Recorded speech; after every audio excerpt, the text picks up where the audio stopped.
to get the 3 wins was great, really. I'm still sort of frustrated with the second half of the Ulster performance, if I'm being honest. Even the second half of the Connacht performance, was frustrating in that we only had 33% possession and we lost a couple of line-outs. We ended up defending long periods of time. So it hasn't been perfect, but it's been good in terms of results, and it's been good for the squad to all have opportunities to play.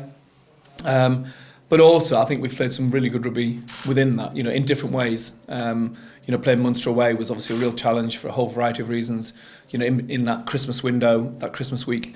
And to come away with a win down there, to tough it out like the way we did, lost Jemison and, Rowan Osborne's debut. Then you lose James in this game and Ryan Baird comes in and Harry Byrne.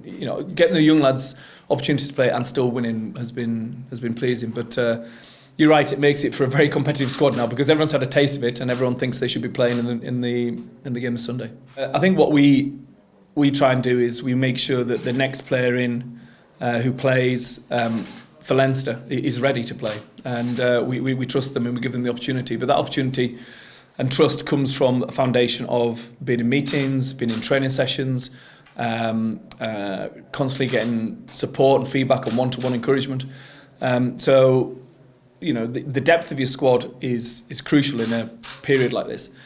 But it's the cohesion, I think, that's the difference. So our ability to remain cohesive whilst rotating a squad has been important, and that comes on the back of our training, I think. Well, we're doing it in about 35 minutes' time. 1:15, we're doing the Lyon preview, and the first thing I'm looking at is the game we played over there, because that's the most relevant. It was a really, really tough game for us, and we were delighted to get away with the win. Very few teams go to Lyon and win. We didn't play great, for being honest, and I think the players might have erased from the memory, but we're going to bring it back to the front this afternoon, and then we're going to look at how they've played subsequently since then. So it's not a normal week because it's a Sunday game, but training on a Monday gives us a chance to get ahead. We'll have Tuesday off. We can train well Wednesday. The team will announce a team. Obviously, we can develop the cohesion on Wednesday. Thursday's off, and then we can build for hopefully what's going to be a special day on Sunday. Because it reminds me a little bit of the Toulouse game last year. There's certain games at the RDS that capture everyone, and players and supporters included. And I think this is one of those games. They're second in the top 14 for a reason.